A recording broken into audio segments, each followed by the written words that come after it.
10 April 1912 England చరిత్రలోని అత్యంత విలాసవంతమైన, సురక్షితమైన, కదిలే నగరంగా పిలువబడే ఆర్ఎంఎస్ టైటానిక్ ప్రపంచంలోనే పెద్దది మరియు విశాలవంతమైన నౌక. అది మొదటి ప్రయాణం, కానీ దానికి అదే చివరి ప్రయాణం అయ్యింది.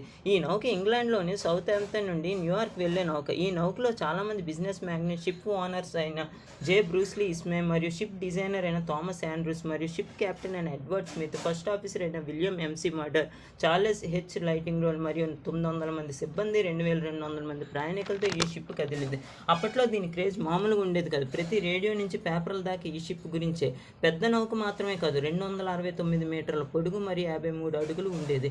అసలు ఈ నౌక విశాలవంతమైనదిగా గుర్తింపు పొందింది. ఈ నౌక తయారు చేయడానికి $7.5 మిలియన్ ఖర్చయింది.